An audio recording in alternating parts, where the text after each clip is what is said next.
복수.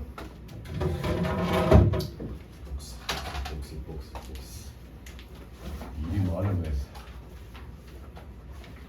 일의 정의.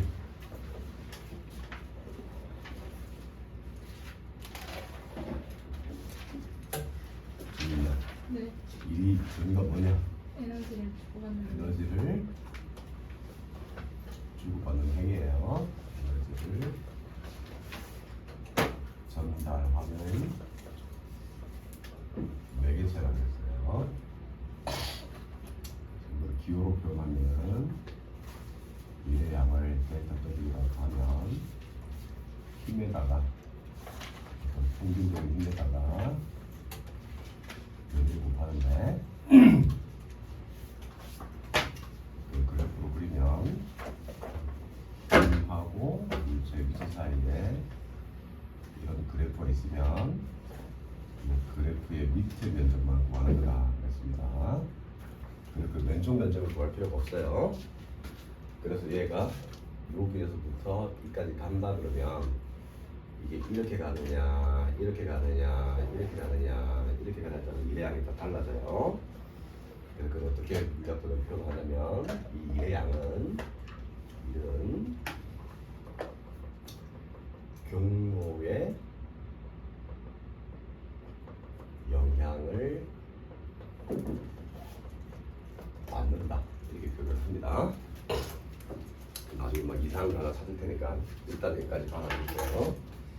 이는 에너지를 전달하는 매개체고 힘 위치 그래프 때 면적을 구하는 거고 그 다음에 계산할 때는 힘에다가 변위를 곱해서 계산할 수 있습니다. 요소가 이렇게 보세요. 그런데 사실 실제로 주고받았던 건 뭐야? 내가 전번에 이렇게 사람하고 물체의 모델을 만들었잖아. 그때 사람이 일을 하면 사람 입장에서는 에너지가 주는 거고 요 물체 입장에서는 일을 받아가지고 에너지가 커진 거다 그랬으니까 이 고립계 내에서 사실상 주고받은 거는 사람의 에너지가 아니고 물체 에너지로 전달된 거예요. 그래서 실제로 주고받은 거는 에너지를 주고받는 겁니다. 그러니까 일은 그 에너지를 주고받는 그냥 행위에 불과한 거예요. 그래서 이제 오늘 이렇게 이제 되게 중요한데 내가 이야기하고 싶은 게 뭐냐면은 일보다는 그럼 도대체 에너지라는 게 뭐냐? 에너지를 이제 어떻게 정의를 하느냐? 이거를 이제 제대로 알아봐야 됩니다. 그래서 그 첫 번째 이제 우리가 알고 있는 에너지 중에 운동 에너지라는 게 있잖아요. 근데 이렇게 일을 주고받으면 사실상 어떻게 되겠어? 이 에너지 값이 중요한 게 아닙니다. 일을 주고받으면 그 에너지 양이 변해요. 그래서 이 운동 에너지가 중요한 게 아니라 이 운동 에너지의 변화량을 계산할 거예요. 자, 이거를 이제 어떻게 정의를 하는지를 이제 좀 암기를 해야 됩니다. 이거는 꼭. 그럼 어떻게 정의를 하느냐? 보세요. 우리가 앞에서 이제 운동의 법칙에서 물체가 받는 R자 힘을 구할 수 있죠. R자 힘을 4글자로 늘리세요. R자 힘은 원래는 내력의 합하고 외력의 합이었거든. 내력의 총합은 0이 된다는 건지 알았잖아. 그리고 R자 힘을 다른 말로 바꾸면 외력의 합이에요. 외력의 합. 요 R자 힘이 물체의 한 일이다. 이렇게 딱 정의를 해요. 요거를 암기하세요. 이게 제일 중요한 컨셉이에요. 에너지 전체 파트에서 이게 제일 중요합니다. 운동 에너지라고 하는 거는 R자 힘이 물체의 한 일이 아니고 딱 정의를 하는 거예요. 그럼 얘를 이제 기호로 만들겠어요. 자, 변화량을 표시하는 기호. 델타. 운동 에너지는 영어로 기호를 어떻게 쓸까? 영어로는 키네틱 에너지거든. 그래서 EK라고 표시를 하고 앞에 델타가 붙어있는 거는 운동 에너지의 변화량을 알 수 있잖아. 그러면 R자에는 우리가 어떻게 쓰기로 했냐면은 시그마 F라고 쓰기로 했고요. 거기다가 물체의 변이 2의 양이니까 R자에다가 변이를 곱하면 운동 에너지가 된다는 걸 알 수가 있습니다. 특히 R자의 방향하고 운동하는 방향이 같으면 빨라지냐 느려지냐? 빨라지니까 이 변화량이 플러스 즉 운동에서 증가한다는 뜻이에요. R자의 방향과 변이 방향이 반대면 느려질 거 아니야. 그리고 요게 이제 마이너스가 되면서 운동에 대한 감소한다는 걸 알아차릴 수 있습니다. 그래서 보세요. 이걸 한 스텝 더 보내볼게요. R자 힘이 질량 곱하기 가속도 아니었니? 거기에다가 변이를 곱해서 구할 수도 있어요. 그럼 여기 때 가속도 곱하기 변이가 뭐였어? 2 곱하기 가속도 곱하기 변이가 나중 속도 제곱에서 처음 속도 제곱 뺀 걸 같았잖아요. 그러면은 A 델타 X는 이렇게 줘도 되는 거죠. 그러니까 요 A 델타 X는 얘를 대입을 해보세요. 얘를 대입을 하면 2분의 1 mv 제곱 마이너스 2분의 1 mv 제로라는 제곱이 생긴다고. 요 식을 이제 중학교 때 외웠을 텐데, 참고로 요 델타를 띄려면 요 처음 값이 0이면 된단 말이야. 그러니까 여기다가 빵 집어넣으면 요 델타를 빼도 되죠. 그래서 운동에너지 공식이 2분의 1 mv 제곱이라고 배웠을 거라고. 자, 요건 이제 이미 다 안다고 생각을 합니다. 요건 이미 다 안다고 생각하기 때문에 수능에서는 이게 별로 중요한 게 아니에요. 오케이. 수능에서 운동 에너지를 구해보세요. 그러면 2분의 1 mv 제곱을 쓰는 경우는 거의 없다. 오케이? 그럼 뭐를 찾느냐? 항상 물어보려고 하는 거는 기본기가 일단 제대로 잘 돼 있어야 되지 않을까? 그렇죠? 그러니까 요 정의가 포인트예요. 운동 에너지의 변화량을 알려면 그냥 R자임하고 변이만 가지고도 알아낼 수 있다 이 말이에요. 그래서 연습을 한번 해보겠어요. 프린트 있지? 프린트에 1번 문제를 보세요. 이제 실제 기출 문제로 갑니다. 실제 수능 문제입니다. 연습 문제, 필수하기 문제 1번을 보면 물체가 일단은 무슨 운동을 한다고 되어 있어요. 자, 등가속 운동을 한다면 일단 체크를 하세요. 물체의 질량이 변해요, 안 변해요? 안 변해요. 등가속 운동은 가속도 변합니까, 안 변합니까? 어? 아니 안 돼요. 안 변한단 말이야. 그럼 등가속 운동 한다고 하면 질량과 가속도가 변하지를 않잖아요. 근데 물체의 위치가 이렇게 변하고 있단 말이에요. 그럼 여기다가 변이를 곱할 수가 있겠지? 그럼 R자임에다가 변이를 곱하기 뭐라 그랬어, 금방? 이게 운동 에너지의 변화량이다 이 말이라고요. 그러니까 얘를 쓰기를 원하는 거야 수능에서는. 오케이. 운동 에너지의 기본적인 정의를 알아라 이거지. 그러니까 얘가 지금 현재 A 지점을 통과하고 B 지점을 통과하고 C 지점을 통과하고 D 지점을 통과하는데 이 길이를 잘 봐야 돼요. 요거 2L로 돼 있죠? 요거 L로 돼 있어요. 얘 3L로 돼 있다고. 그럼 다시 한번 강조하면은 R자임은 변하는 게 아니니까 이 운동 에너지의 변화량은 변이에 의해서만 비례할 거 아니야. 그러니까 우리가 앞에서도 계속 비례 반비례 계속 써왔잖아. 그러니까 요 세 개의 변수 중에서 R자임이 일정하니까 이 운동 에너지 변화는 오로지 변이에서 발생한다. 그러면 이제 문제 조건에서 B하고 C하고의 운동 에너지 비율이 나와 있거든. 그게 4대 5라고 돼 있지 않니? C에서가 B에서 4분의 5배라는 거는 분수로 보지 말고요. 여기에 운동 에너지를 4로 보면 여기에 운동 에너지는 5가 된다는 뜻 아니에요? 근데 여기는 변이가 얼마야? L만큼 변했단 말이야. 그러니까 이 L만큼 변하는 동안에 운동 에너지가 1 증가가 된 거란 말이야.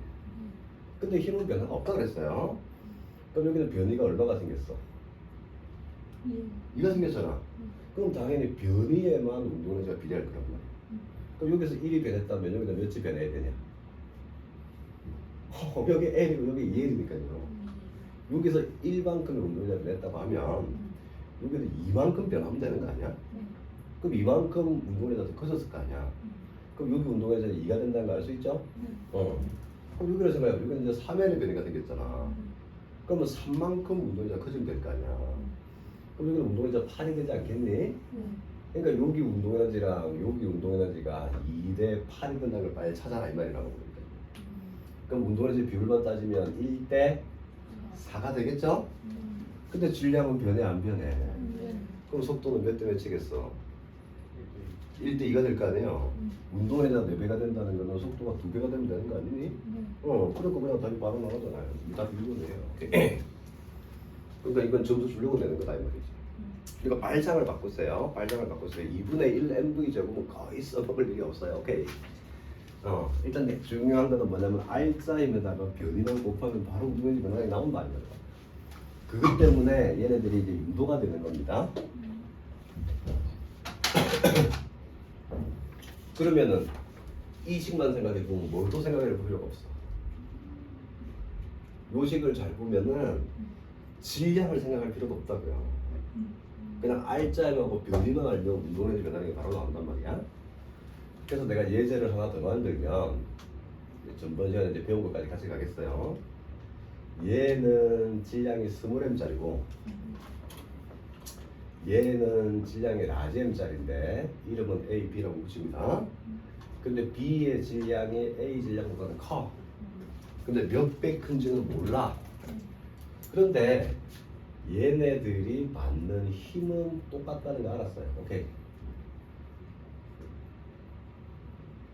됐니?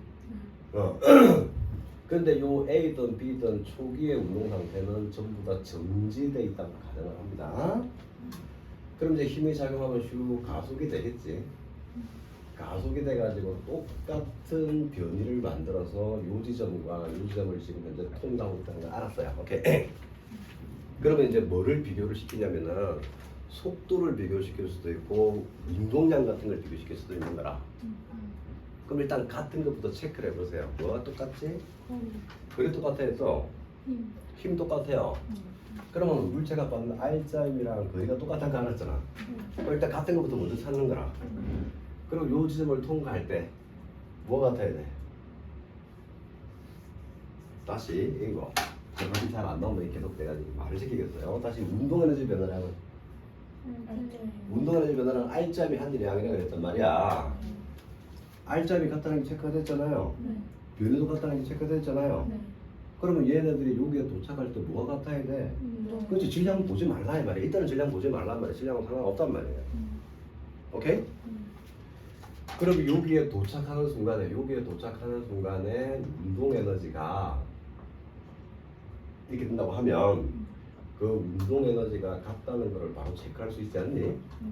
R자임하고 딱 변이만 보는 거야 무조건. 일단은 1차적으로 그걸로 해결이 안 되면 이해했을 거고 그걸로 해결이 안 되면 이해했을 거다. 그러니까 일단 요거를 먼저 쓰는 게 first. 오케이. 됐니? 자, 그러면 뭐도 비교할 수가 있겠어? 속도도 비교할 수 있단 말이야. 질량이 몇 배 차인지는 모르지만 자 보세요. 요 운동 에너지가 2분의 1 mv 제곱이잖아. 그치? 그러면은 운동 에너지가 같다는 거 알았잖아요. 근데 2분의 1은 그냥 숫자 상수 아니에요. 그 비율에는 영향 안 준단 말이야. 그러면 질량하고 속도 제곱이 반비례하는 거예요. 이거 두 개 곱이 일정해야 된다는 뜻이니까. 그치? 그러니까는 VA 대 VB가 얼마겠어요? 루트 라지 M인데 루트 스몰 M 되는데요. 반비례니까, 그치? 그러니까 이 운동에너지가 같다는 컨셉을 가지고 속도를 두 개 비교할 수도 있다는 거예요. 됐나? 그러면 이제 운동량은 누가 더 커야 돼? 이걸 저번 시간에 이제 우리가 어떻게 쓰기로 했지? 속도 질량 곱해도 되지만 요 운동 에너지는 2m분의 p 제곱이다 그랬잖아요. 그러니까 질량이 큰 쪽에서 운동량도 커진다는 게 다 나온단 말이야. 이해돼? 그러니까 핵심은 뭐냐면 다시 여기 S는 시간을 준 거야, 거리를 준 거야. 거리를 주는 거니까 에너지를 먼저 생각하는 거다. 그럼 이제 힘을 체크하고 거리를 체크했더니 힘하고 거리가 같네. 그럼 질량 같은 거 볼 필요 없다 이 말이야. 무조건 운동에너지는 같아지게 돼 있습니다.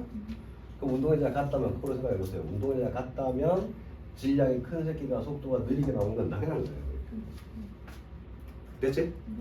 자, 그래서 이거를 딱 한 스텝 더 보내면 얘를 2m분의 p 제곱 빼기 2m분의 p0의 제곱이라고 쓸 수가 있습니다. 그럼 제일 중요한 건 뭐야? 운동 에너지를 계산할 때 제일 중요한 건 요것이래요. 요것이 뭐랑 뭐를 곱하면 된다? R자임이랑 변이랑 곱하면 돼요. 그때 이제 조심해야 되는 건 뭐냐면 방향을 이제 확인합니다. 요 두 개 방향이 같으면 어떻게 된다? 플러스. 빨라지니까 운동에너지가 커질 거고요.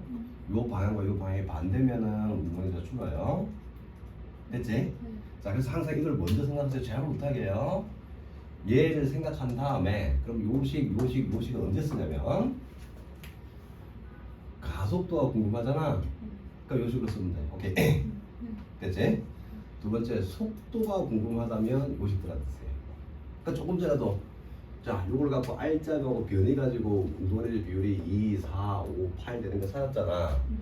그러고 나서 여기 속도랑 여기 속도를 비교시켰잖아요. 네. 그래서 요식을 쓴 거다 이 말이야. 됐지? 그럼 이 식은 언제 쓰는 거야? 뭘 물어볼 때? 얘네들의 운동량이 얼마냐 물어볼 때 이 식 쓰면 되는 거예요. 자, 다시 기본적인 정의는 R자하고 변이 공부로 가져갑니다. 그런 다음에 가속도가 궁금하다면은 요식을 쓰면 되는 거고요.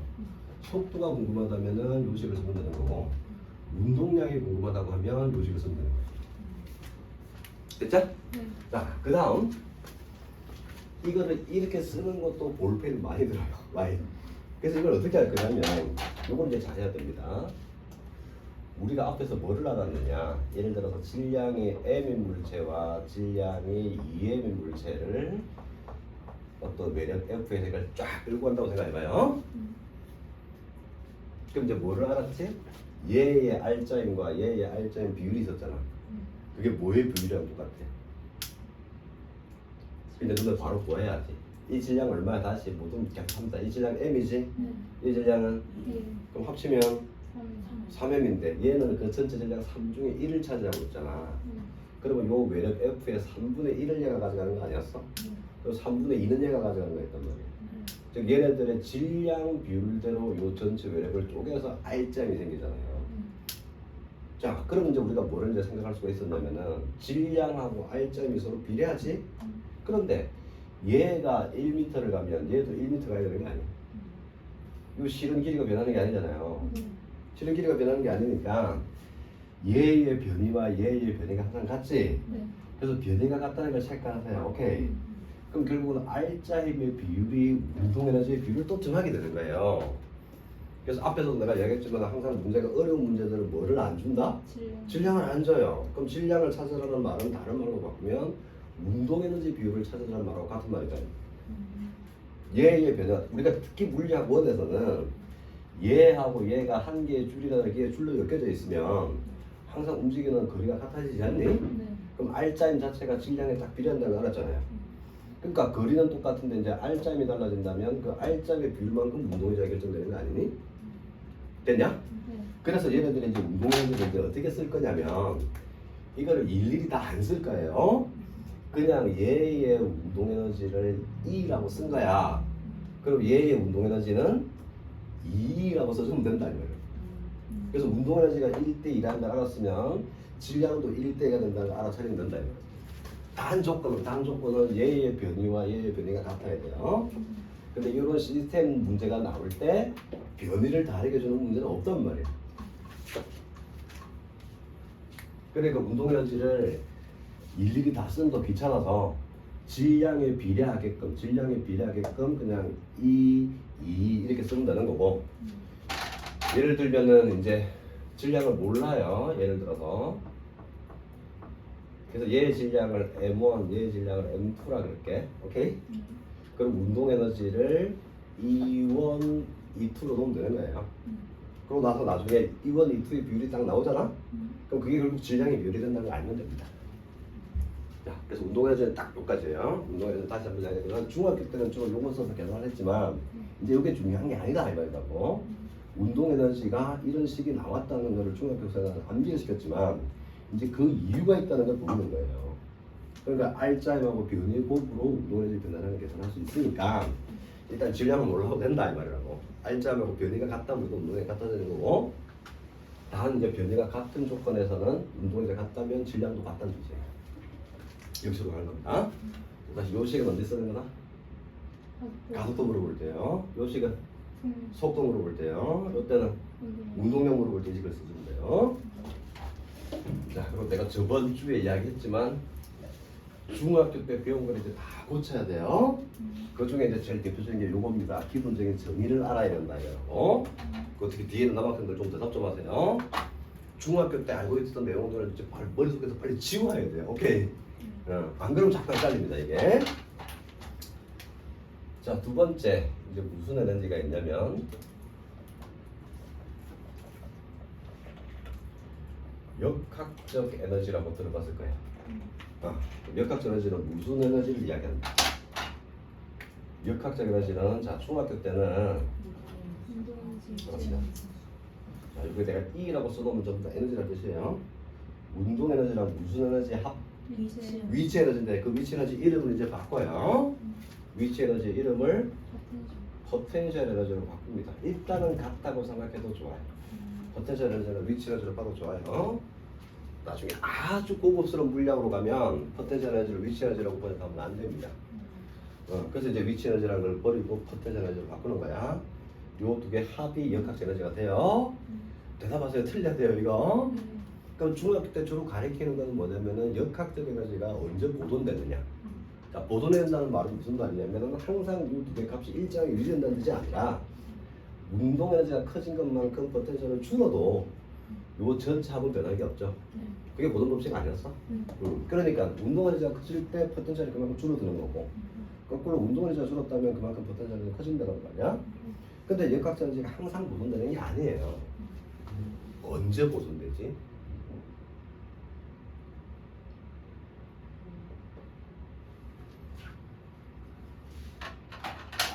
무조건 보존되는 게 아닙니다. 그게 이제 잘못된 5개념 1. 오케이. 5개념 1. 5개념 1번이 뭐냐면은 외력이 0이어야 보존된다는 책들이 있어요. 다 거짓말이에요. 거짓말이에요. 예를 들어 볼게. 이렇게 물체가 하나가 있다. 요 물체가 오로지 중력만 받아서 쫙 늘어져요. 막 공기자 압력 마찰 이런 거 없단 말이에요. 그럼 역학적 에너지 보존돼야 안 돼? 그건 중학교 때 배웠는데 저항력하고 마찰력이 없으면 역학적 에너지 보존된다고 배우거든요. 그럼 중력이 저항력이니? 마찰력이니? 그럼 중력은 중력일 뿐이잖아요. 저항력 마찰력이 아니잖아. 그러면 얘가 딱 H만큼 딱 떨어졌어요. 그럼 보세요. MGH가 뭐야? 아니야, 그 위치에서 생각하면 돼. 이제부터는. 자, MG는 중력이잖아요. 중력이 얘의 R자임이 되지. 그 R자 힘에 의해서 변이가 H만큼 생긴 거야. 그리고 MGH는 뭐겠어요? 운동 에너지 변화량이라고. 자, 그러면 중학교 때는 이걸 포텐셜 에너지라고 배웠을 거래요. 그럼 위치 에너지가 줄었잖아. 그만큼 운동 에너지가 커지잖아. 그럼 역학적 에너지 보존되냐 안 되니?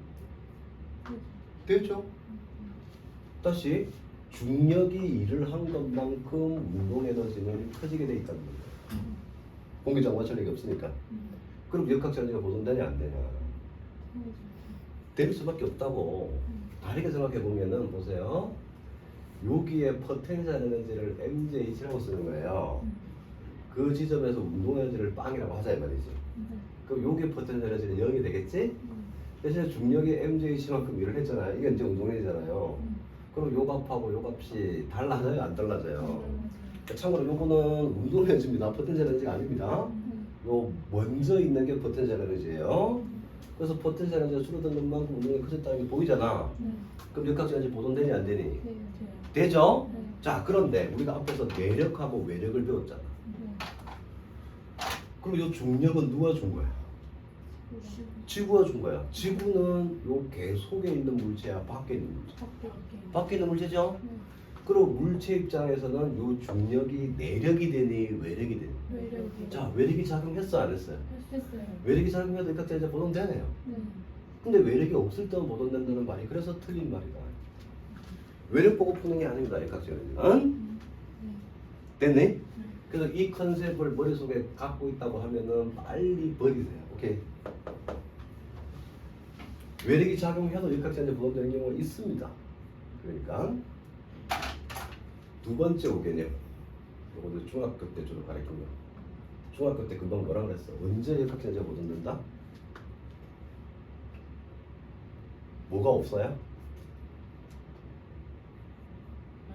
마찰이 없어야죠. 그러니까 저항력이라든지 마찰력 같은 게 없어야 보존된다고 배웠을 거예요. 확실해? 자, 그럼 내가 발레 나가볼게요. 자, 여기에 질량이 2kg짜리 물체가 하나가 있다. 자, 그럼 얘는 중력을 얼마를 받니? 중력 하면 10이라고 생각하세요. 20. 그럼 20을 받겠죠? 네. 그 위로는 수직 강력이 생길 거예요. 네. 그 수직 강력이 20이 생길 거고, 음. 자, 여기는 실로 연결해서 이를 당긴다고 생각하세요. 그럼 장력이 작용하겠지? 네. 그게 한 10N 작용한다고 칠게. 자, 근데 여기 마찰이 있다고 치세요. 오케이. 여기 마찰이 있다고 치면 요 마찰이 예를 들어서 한 6N 된다고 칩시다. 네. 그러면 첫 번째 힌트를 좀 줄게요. 얘가 좀 샥 가속이 되지 않겠니? 네. 그때 높낮이는 변해 안 돼. 자, 높낮이가 안 변한다는 것은 포텐셜 에너지는 변화가 없다는 뜻이에요. 그런데 전체적인 R자임은 얼마가 되나? 4N 되는 게 보여야 돼. 그럼 그 R자임 4 때문에 샥 가속이 되겠지? 그럼 그만큼 운동 에너지가 커지는 거예요. 자, 그런데 요 마찰력에 어떤 성질이 있냐면 요 물체하고 바닥 사이에 거친 정도가 있겠죠. 그 거친 정도가 커지면 커질수록 마찰력이 커지거든. 그래서 만약에 요 마찰력이 10이 되는 공간에 들어갔다고 가정을 해요. 됐나? 네. 그래도 등속도 운동을 할 수 있단 말이야. 그럼 R자임이 얼마니? 그럼 운동에너지 변화냐? 없어요. 운동에너지가 변화가 안 됩니다. 그럼 운동에너지만 생각하면 보존돼야 된다는 뜻이에요. 자, 높낮이 변해 안 변해? 안 변하니까 포텐셜 에너지 변해 안 변해? 그럼 운동에너지 값도 일정하고 포텐셜 에너지 값도 일정하잖아. 그러면 육각전 에너지가 일정하잖아. 그럼 육각전 에너지가 보존되잖아. 자, 마찰력이 작용했는데도 불구하고 육각전 에너지는 보존이 됩니다. 그러니까 저항력하고 마찰력이 없어야만 육각전 에너지가 보존된다는 말도 거짓말이다. 그래서 내가 출발할 때 이야기했어요. 중학교 때 배운 컨셉을 빨리 머릿속에서 날려야 된다. 일부 참고서 같은 데는 아직도 이렇게 설명하고 있습니다. 오케이. 근데 그거는 그러니까 요 말을 받아들이는 순간 이제 자꾸 헷갈립니다. 얘하고는 아무런 상관이 없어요. 그래서 이제 우리 좀 더 고급스럽게 이제 물리학을 배우자. 어떻게 배우냐면 이제 보세요. 이걸 내가 지워볼게요. 의미가 없어요. 빨리 이 생각을 버리라 이 뜻입니다. 자, 그럼 다시 일로 돌아와요. 내가 저번에 뭐라 그랬냐면은 얘가 이렇게 가느냐, 이렇게 가느냐, 이렇게 가느냐, 이렇게 가느냐, 경로는 무한가지 경로가 있다 그래서 그때마다 일이 다 달라진다면 수학 선생님들은 노나요. 오케이. 왜냐 그때마다 이 fx에 대한 함수가 다 다를 거란 말이에요. 그럼 넓이를 구한다는 건 사실 적분한다는 뜻인데 그 적분값이 함수에 따라서 다 다르게 나오잖아요. 그럼 케이스 바이 케이스가 되는 거라. 그럼 수학 선생님들은 문제를 쉽게 낼 수도 있고 막 어렵게 낼 수도 있겠지만 물리하는 사람들은 미쳐버리는 거예요. 이게. 물리하는 사람들은 그 많고 많은 경로들 중에서도 뭔가 특이점을 찾아내려고 하는 사람들이 물리하는 사람들 아니겠어? 물리하는 사람들한테 이게 완전 재앙이 돼버리는 거죠. 이렇게 돼버리는 거예요. 됐니? 자, 그래서 일단 결론부터 이야기를 하면 요걸 한번 봅시다. 여기를 A 위치라고 해요. 여기가 B 위치가 있거든. 그럼 자 무슨 일만 딱 생각하냐면 오로지 중력만 생각하는 거야. 자, 그럼 중력이 이제 어떤 특성이 있느냐? 물체가 여기에 있어도 중력은 mg만큼 작용되겠죠. 자, 물체가 여기 오더라도 중력은 mg만큼 밑으로 작용됩니다. 여기 오더라도 mg만큼 밑으로. 물체가 어떤 공간에 있든지 간에 중력은 그 크기하고 방향이 바뀌어 안 바뀌어? 안 바뀌어. 이게 포인트예요. 그게 땡큐한 일을 만듭니다. 그러니까 그래서 어떤 일이 벌어지냐면 보세요. 자, 요 A에서 B까지 옮겨가는 경로가 있을 거라고요. 됐니? 그럼 이걸 다이렉트로 보는 경로가 있을 수가 있을 거고, 자, 얘를 요 B의 수직 아래에 있죠. 이까지 딱 보낼 거예요. 그러니까 요 위치를 C라고 해보세요. 그러면 A에서 C에서 B로 가는 경로가 하나가 있을 거고, 내가 이걸 경로 1이라고 그럴게요. A에서 B로 다이렉트로 가는 경로가 있을 겁니다. 자, 그러면 요 높이 차 있지? 요 높이 차를 H라고 그럴게요. 그래서 첫 번째 경로 1은 뭐냐면 A에서 C를 거쳐서 B로 가는 거예요. 그때 요 중력이 하늘의 양이 어느지를 구하려고 합니다. 그럼 다시 중학교 때 배운 거, 움직이는 방향이랑 힘을 받는 방향이 수직이면 일을 한 거다 안 한 거예요? 안 한 거예요. 그러니까 요게 지금 수직이잖아요. 요게. 요게 수직이니까 A에서 C로 갈 때는 일을 해 안 해? 안 해요. C에서 B로 갈 때만 일을 한단 말이에요. 그럼 하늘의 양이 얼마가 되지? 하늘의 양은 힘에다가 변이 곱하는 거다 그랬어요. 근데 힘의 방향은 어느 쪽? 중력이니까 아래쪽.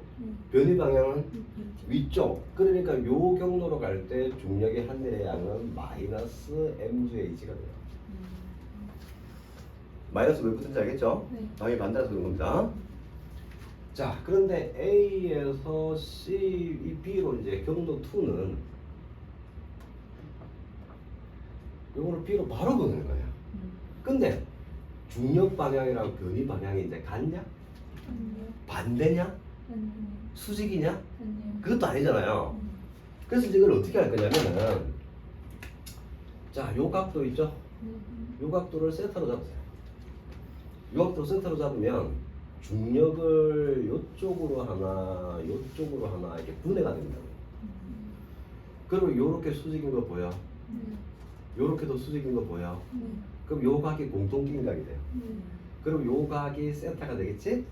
그럼 여기다가 직사각형을 하나 그리세요. 여기다 직사각형을 그리면은 요 힘은 mg 코사인 세타가 됩니다. 그러면 mg 코사인 세타는 수직으로 작용하잖아. 일을 안 해요. 그렇죠? 그리고 요 힘의 성분은 요거 이제 중요해져요. mg 사인 세타인데 이게 사실은 뭐랑 똑같은 거냐? 이게 경사하게 했지만 빗면이라면 빗면적이랑 똑같은 거예요. 그게 mg 사인 세타 아니었니? 자, 그럼 mg 사인 세타는 요 방향으로 작용되잖아? 그러면 여기서부터 여기까지가 또 변이가 되는 거 아니야? 자, 그럼 그 변이의 길이를 S라고 해봅시다. 그러면 그때 중력이 하늘이라는 데 얼마만 선택하면 되냐면, 마이너스는 왜 붙었지? 방향이 반대라서요. 그게 mg 사인 세타 곱하기 S가 되잖아. 그럼 사인 세타가 뭐야? 직각삼각형이니까 S분의 H죠? 그러면 요 구조상 지금 현재 사인 세타가 S분의 H잖아. 그럼 여기다가 S분의 H를 집어넣을 수 있어. 그럼 SS 날아가지 않니? SS가 날아가면 이게 마이너스 MGH가 돼버리네요. 그럼 아까 내가 뭐라고 했냐면은, 일반적인 일은 이렇게 가느냐 이렇게 가느냐 이래양이 달라졌어요. 근데 중력은 이렇게 가나 이래양이 똑같네? 땡큐한 일이 벌어지는 거예요. 경로하고 상관이 있다 없다? 없어요. 오케이? 오케이? 어떤 경로로 가든지 간에 중력의 하늘이랑은 같습니다. 자, 그러면은 이 두 가지 경로에 대해서 이래야 같다는 걸 알았어요. 자, 그럼 제3의 경로, 이런 곡선 경로가 있다고 했어요. 그때도 이래양이 같을까? 같아요. 왜냐면 요거 있지? 요 높이를 굉장히 잘게 쪼개세요. 다 같은 높이로. 오케이? 그리고 요 높이들을 다 더하면 결국은 H가 되는데, 자, 요게 곡선이긴 하지만 얘를 굉장히 낮은 두께로 쪼개면 얘를 그냥 직선으로 봐도 되거든요. 그럼 요거의 축소판이 되어버리잖아. 그러니까 이렇게 보낼 때 일의 양과 이렇게 보낼 때 일의 양이 같단 말이야. 그러니까.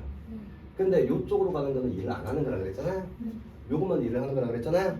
근데 중력의 크기에는 아무 변화가 없단 말이야. 그러면 요 높이들을 다 내주면 이 전체 높이가 나오는 거 아니야?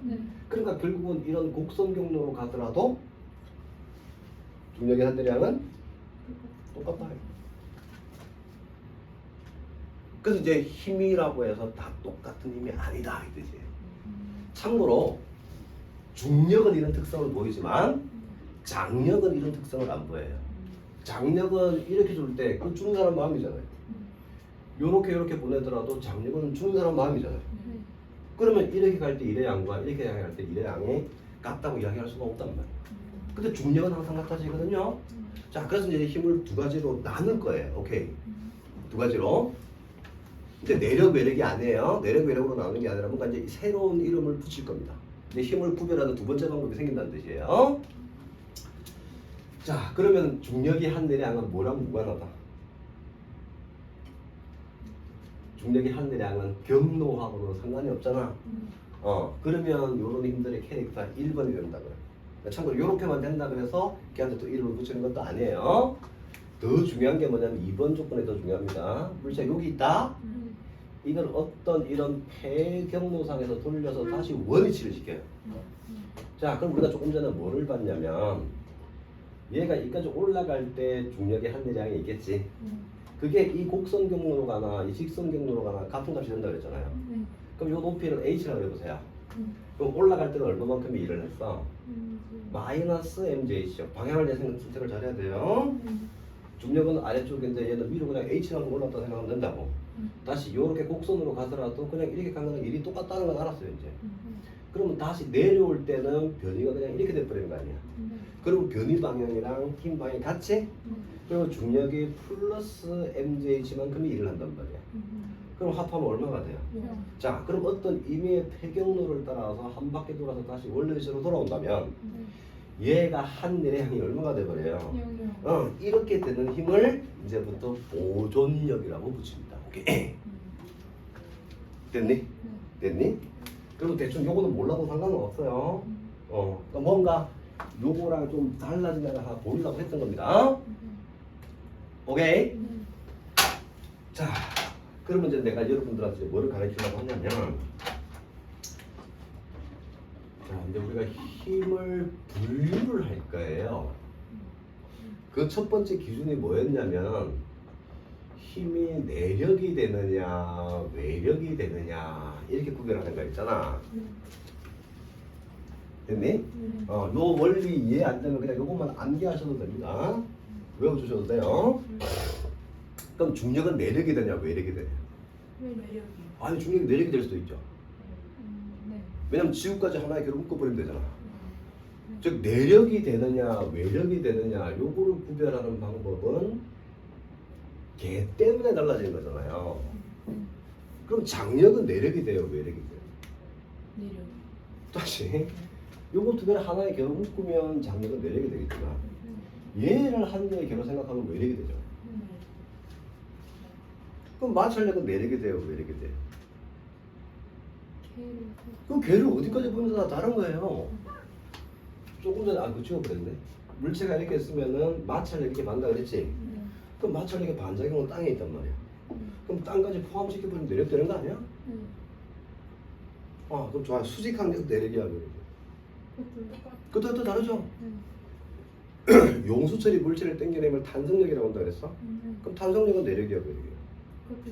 그러니까 모든 힘은 다 내력이 될 수도 있고 외력이 될 수 있는 거 아니야. 이거는 힘의 특성이 아닌 거예요. 힘의 특성이 아니라 걔를 어디까지 보느냐에 따라 그냥 달라지는 거야. 그러니까 내력이 되거나 외력이 되거나 하는 힘들은 결국은 모든 힘이 내력이 될 수 있고 외력이 될 수 있는 겁니다. all force야. 그런데 조금 전에 내가 중력 같은 힘은 무슨 힘이라고 한다고? 보존력이라고 해요. 따라서 보존력. 그럼 중력은 보존력이 돼요. 근데 장력은 보존력이 안 됩니다. 오케이. 그건 이제 힘의 특성이 되는 거야. 그러니까 중력은 다시 한 바퀴 돌려서 다시 원래 위치로 들어오면 중력이 한 내량은 빵이 되지만 한 바퀴 돌려서 다시 원래 위치로 왔을 때 장력은 0이 아닐 수도 있다는 거예요. 공기장력 0이 아닐 수도 있습니다. 마찰력 0이 아닐 수도 있어요. 그래서 요 모든 힘을 갖다가 다시 이제 두 가지 분류로 나누는 거예요. 두 가지 분류로 나눠가지고 그 중에 보존력, 자, 요런 힘의 특성을 따라가는 게 있고 그런 힘의 특성을 안 따라가는 게 있다고. 그거를 비보존력이라 그래요. 됐냐? 그래서 원래는 여기서 내가 설명을 더 해야 되는데 그러기에는 여러분들한테 너무 어렵습니다. 오케이? 그래서 일단 보존력에 뭐가 들어간다는 걸 알았어. 중력. 중력은 100% 보존력이야. 오케이? 나중에 중력을 좀 더 확장하면 만류인력이 되거든. 그 역시 보존력이 됩니다. 그 다음에 탄성력이지. 탄성력. 탄성력 보존력이에요. 그 다음에 물리원은 안 나오는데 나중에 이제 우리가 전기력 배운다. 보존력이에요. 그럼 나머지 힘은 다 비보존력인데 참고로 꼭 그렇지는 않습니다. 나머지 힘들 중에서도 경우에 따라서는 이런 조건을 만족시키는 게 있겠지. 그럼 보존력 취급을 해도 돼요. 근데 시험에 내고 나오겠어 안 나오겠어? 안 나와요. 그러니까 시험으로 따져보면 요 세 개를 제외한 나머지 있지. 그걸 좀 더 비보존력이라고 생각하시면 돼요. 오케이? 그러면은 어떤 힘이 있냐면은 우리가 문제 풀 때 했던 장력이지. 장력 비보존력이에요. 그 다음에 수직항력이지. 수직항력 비보존력입니다. 자, 그 다음에 문제에 보면 이렇게 추가적으로 F라고 주는 힘이 있잖아. 그러니까 이 힘의 정체는 뭘까요? 이 추가적으로 F라고 나오는 힘이 있거든. 그게 C를 연결해서 잡아 당길 수가 있잖아. 그럼 장력이 되는 거 아니야, 그게? 근데 경우에 따라 이렇게 손 딱 접촉시켜서 밀어줄 수도 있어요. 그럼 그 접촉해서 생긴 거니까 수직항력이 되는 거 아니니? 그러니까 추가적으로 가해지는 힘 F의 정체는 대부분 다 장력 아니면 수직항력이란 말이야. 그러니까 이 장력하고 수직항력을 F라고 표시하는 거단 말이야. 그러니까 추가되는 힘 F. 그 다음에 마찰력 있죠. 마찰력. 비보존력이에요. 공기장력도 비보존력인데 그게 물리원 시험에 안 나옵니다. 그래서 일단 여기 필기는 안 할게요. 한마디로 하면 요 세 개 빼고 그냥 나머지 힘이라고 생각하면 돼. 그 중에 이제 물리원에 나오는 힘은 장력, 수직항력, F, 그 다음에 마찰력. 오케이? 그 다음에 나중에 전자기 유도로 가면 자기력 나오거든요. 자석끼리 서로 미는 힘이 있었지? 당기는 힘이 있었지? 그래서 자기력이 물리학 구원에서는 비보존력으로 쓰여요. 됐나? 그럼 왜 이름을 보존력, 비보존력이라고 이름을 붙였을까요?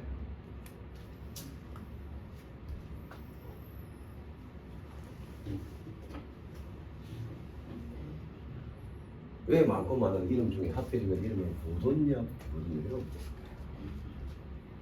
붙였을까요? 지금 우리가 무슨 에너지하다 당장 왔지? 그렇지. 우리가 배우고자 하는 거 핵심이 역학적 에너지 보존 아니냐? 그 왜 이름이 보존력이겠어요? 중력하고 탄성력하고 전기력은 아무리 일을 해도 역학적 에너지의 변화를 안 줍니다. 아까 봤잖아. 아까 물체가 중력만 받아서 딱 낙하를 했잖아. 그럼 포텐셜은 줄어 안 줄어? 줄어요. 대신 운동量그만큼 커졌잖아. 그러면 여기 있을 때랑 여기 있을 때랑 역학적 에너지는 변했어 안 변했어? 그럼 중력이라고 하는 힘은 역학적 에너지를 보존시키네? 그래서 이름이 보존력이에요.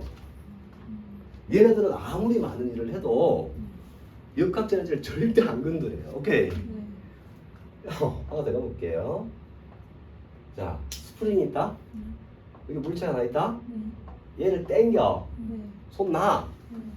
그럼 여기서 일로 가면 어떻게 되겠어? 운동에너지가 커질 거야, 당연히. 그럼 운동에너지가 커지는 만큼 무슨 에너지가 줄겠나? 포텐셜이 줄어드는 거야. 그럼 여기는 이제 훅 지나가면 느려지겠지? 그럼 운동에너지가 줄지? 그럼 운동에너지가 줄어드는 만큼 뭔가 포텐셜이 커진다. 그럼 이 새끼가 계속 왕복 운동을 하겠지? 그럼 어디에 있든지 간에 요 비보존력만 없다면 오케이! 역학적 에너지는 무조건 보존이 되는 거다. 계산을 해볼 필요 없다는 거지. 무슨 힘이 작용하는지를 보는 거야. 이건 쉬운다. 그럼 조금 전 상황을 다시 봅시다. 조금 전의 상황을 다시 봅시다. 자, 여기 2kg짜리가 있었다. 얘가 받는 중력이 20N 있었다. 여기 장력이 10N 있었다. 자, 여기에 수직 강력이 20N이 있었다. 자, 여기에 마찰력이 10N이 있었죠. 자, 이게 역학전자 보존됐지? 네. 왜 되냐 이거. 자, 중력은 보존력이야 비보존력이야? 보존력이요. 신경 쓰지 마세요. 중력은 일을 하나 안 하나 역학전자는 아무런 영향을 안 줍니다. 그래서 역학전자를 물어보면 중력은 보지 말라는 뜻이에요. 그러면은 봐. 장력은 보존력 비보존력, 비보존력. 수직 강력, 비보존력. 마찰력. 비보존력. 그럼 왜 이름이 비보존력이겠어? 얘네들이 일을 한 것만큼 역학전자가 작동하는 거예요. 오케이? 네. 자, 그러면은 장력은 움직이는 방향으로 갔지? 네. 양에 일어날 거고, 네. 마찰력은 움직이는 방향 반대로 작용했잖아. 네. 그럼 음에 일어날 거고. 네. 그러면 장력이 한 일, 마찰력이 한 일 더하면 얼마가 되냐? 네. 0이지? 네. 자, 수직 강력은 움직이는 방향, 수직이니까 아예 일을 안 한단 말이야. 그러면 비보존력이 한 일의 양의 총합을 계산하면 얼마가 되나? 양. 그러니까 계산 안 해봐도 그냥 역학전자는 보존력. 보존된다. 됐냐? 네. 그게 보존력과 비보존력의 차이다 이거예요. 그러면 역학전자의 변화량을 어떻게 정의를 하는지 정의를 해봅시다.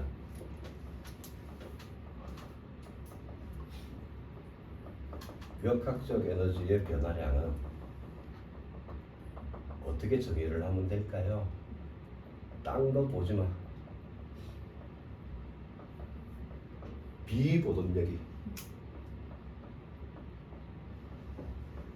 물체의 한 일의 양만 딱 보면 되는 거예요.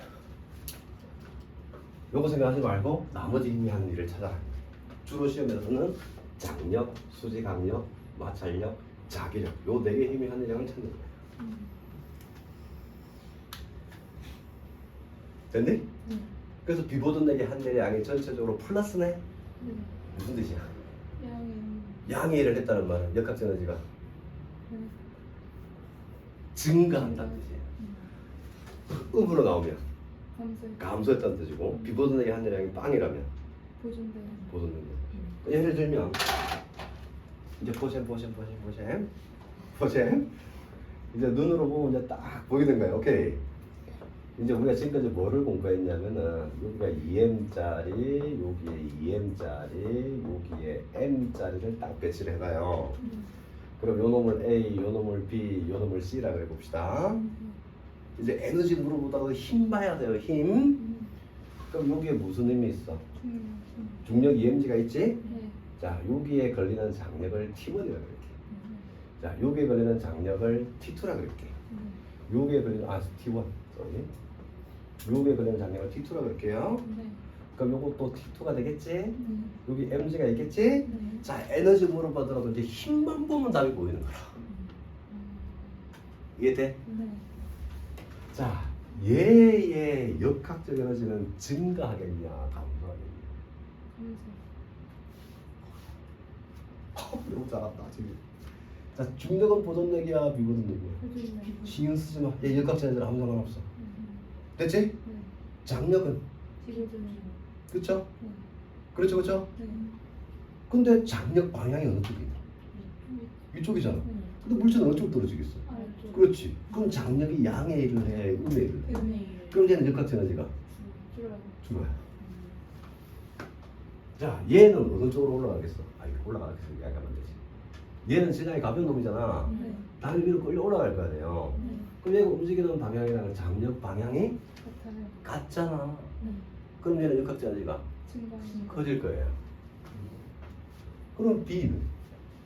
힌트. B는 가속이 되겠냐, 감속이 되겠냐? 처음에 가만히 있었습니다. 얘가 밑으로 내려가면 얘는 왼쪽으로 가속이 될 거 아니야? 네. 그럼 장력 계산 안 해봐도 되는 거지. 네. T1이 크겠니, T2가 크겠니? 그러니까 얘는 역학적 에너지 어떻게 되겠어요? 증가. 커지는 거죠. 네. 왜냐면 T1이 T2보다 더 크거든요. 네. 그럼 이 둘 다 비보존력이긴 한데 네. 얘가 한 양이 더 많아진단 말이야. 네. 그러니까 잘 생각해 보라니까 B의 높낮이는 변화. 안 변해. 그럼 포텐셜은 변화가 없잖아. 네. 그럼 B 빨라지게 되죠. 빨라져. 빨라지죠? 네. 그럼 포텐셜은 변화가 없는데 운동에너지가 커졌잖아. 네. 그럼 그 운동에너지가 왜 커졌겠어? 포텐셜은 변화가 없는데 운동에너지가 커졌다는 말은 네. 그 합도 커진다는 뜻 아니야. 네. 그 합을 우리 역학전자라고 하는 거고 네. 그 역학전자가 커졌죠? 네. 그 역학전자를 변화시키는 힘이 이 장력이 변화시키는 거다. 그러니까 이 장력이 이 장력보다 크니까 네. 됐니? 네. 그러면 이제 됐어요. 개를 하나로 합쳐. 오케이. 네. 그러면은 이 장력이 한 일과 이 장력이 한 일이 하면 어떻게 되겠냐? 요거는 음의 일을 했지? 네. 얘는 양의 일을 했지? 네. 그 합치면 몇이야? 0. 0.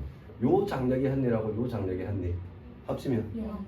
그러면 개 전체는 역학전자가 보존되겠어 안 되겠어? 돼요. 그렇지 그거야. 그걸 딱 읽어 나오면 돼. 그럼 그림 보면 날 보이는 거지. 이해돼? 네. 오케이. 그거예요. 그 컨셉을 이해하는 거야. 컨셉을. 그러니까 중학교 때처럼 막 퍼트 에너지 계산하고 운동 에너지 계산하고 이거 합치고 이게 아니라니까. 이제 그림만 보면 보인다니까. 그러니까 이걸 좀 더 단순화시키면 중학교 때 거를 내가 이제 증명을 해줄게요. 자, 요게 2kg짜리가 물체 하나 있다고 칩시다. 이거 이제 물체 여기 놓고 본 거고. 그러면 여기에 중력이 20N 작용하지 않을까? 자, 그런데 여기다 이제 실을 하나 달아요. 실을 하나 달아가지고 위로 장력을 24N을 준 거야. 그럼 내가 여기다가 위쪽으로 샥 가속이 될 거야. 자, 가속이 돼가지고 얘가 원래 위치로부터 2m만큼 더 높은 데 올라갔다고 칩시다. 됐나? 네. 그럼 운동 에너지는 누가 변화시킨다고 그랬어? 아이씨, 다시. 와, 제일 중요한 걸 안 따라 못해. 운동 에너지는 R자 에너지라고 해요. 네. 그치? 자, 역학적 에너지는 비보드능이 한 대를 향해요. 네. 그럼 중학교 때는 이제 계산을 어떻게 하냐면 여러분 학생들 보고 계산하라면 어떻게 하냐면은 여기 쓰고 빼면 R자면 나오지. 네. 거기다 2만 곱하면 그냥 운동 에너지가 돼 그냥. 네.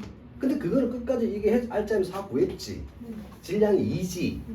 그럼 가속도가 2가 나오겠지. 네. 그럼 가속도 2에다가 거리 2까지 다 결합을 시켜가지고 속도를 찾아내. 그렇게 할 필요가 없다. 운동 에너지 변화량은 뭐라 그랬어? 알짜리. 그럼 R자면 얼마야? 4. 4잖아. 곱하기 1을 해. 그러면 운동 에너지는 얼마가 증가해요? 8줄 증가가 될 거 아니야, 그치? 네. 자, 근데 포텐셜 에너지는 중력이 20이잖아요. 2m만큼 높은 데 올라갔잖아. 네. 그러니까 포텐셜 에너지는 40줄 네. mgh, 그치? 네. 40줄 증가가 됐잖아? 그럼 운동 에너지가 8줄 증가했잖아? 포텐셜이 40줄 증가했잖아? 네. 그럼 두 개 합한 게 역학적 에너지 아니니? 네. 참고로 역학적 에너지는 내가 수업 시간에 기억을 EM이라고 쓸 겁니다. 머케니컬 에너지라서요. 그럼 두 개 합치면 이게 48줄 증가잖아? 네. 뻘짓했잖아 벌써. 보이잖아. 왜 얘를 계산하고 얘를 계산해서 더하냐고. 장력이 얼마지? 24. 곱하기 2하면? 44. 그게 비보던력이 한 일 아니냐? 네. 그럼 이게 바로 나오지 않니? 네. 됐니? 네. 오케이. 그래서 요 정의를 까먹지 마세요. 운동 에너지는 무슨 의미를 변화시킨다? R자임이 그렇지. 역학적 에너지는 비보던력 딱 그거예요. 그럼 힌트를 좀 더 주면 포텐셜 에너지는 누가 변화시킨다? 에너지 정의가 세 가지 했잖아요, 이거. 자, 운동 에너지는 무슨 의미를 변화시킨다? R자임이. 역학적 에너지는? 그럼 포텐셜 에너지는? 때려보세요. 맞아요. 모든 힘이 R자임 아니었나? 네. 그 중에 보존력이 있고 비보존력이 있잖아. 네. 그럼 비보존력은 무슨 에너지를 변화시킨다? 그럼 보존력은? 아이씨! 이 외력의 합을 운동 에너지라고 한다 했잖아요. 네. 그러니까 이 외력에 의해서는 운동 에너지가 변하는 거라. 근데 이 내력, 외력은 힘의 캐릭터가 아니었잖아요. 그래서 힘을 이제 분류를 하게 된 거야. 네. 그래서 비보존력은 역학적 에너지를 변화시키는 거 알았지? 네. 그럼 남은 에너지가 뭐야 이제? 그럼 보존력은 무슨 에너지 변화시키겠어? 그거예요. 됐냐? 그러니까 지금까지 배우면서 잘 생각해 보라니까. 중력에 의한 포텐셜 에너지란 말 들어봤니? 중력이 만드는 포텐셜 에너지. 그게 MGH라니까요. 그 말 들어봤지? 네.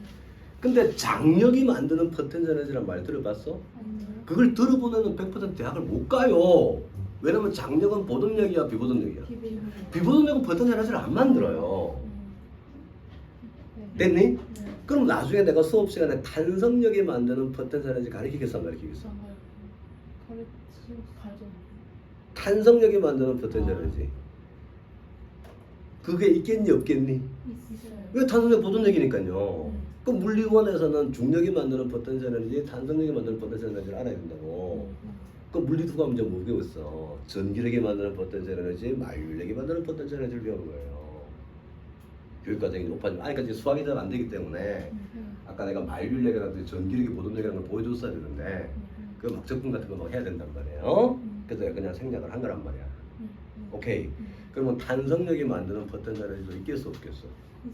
왜 탄성력은 보존력이니까. 근데 마찰력이 만드는 포텐셜 에너지는 많이 있을까 없을까? 없어요. 없어요. 수직 간격이 만드는 포텐셜 에너지 없어요. 없습니다. 그런 말은. 오케이. 그러니까 물리원 수준에서 그냥 포텐셜 에너지 종류는 세 가지밖에 없다라고 생각해서 좋다고. 됐지? 네. 그럼 딱 이것만 정리가 되면 돼요. 운동 에너지는 무슨 의미 변화시킨다? 알짜리. 포텐셜 에너지는 무슨 인포란 뜻이야? 보존력 부란 뜻이야. 그 다음에 역학적 에너지는 비보존. 비보존력 빨리 찾아라는 뜻이야. 됐지? 네.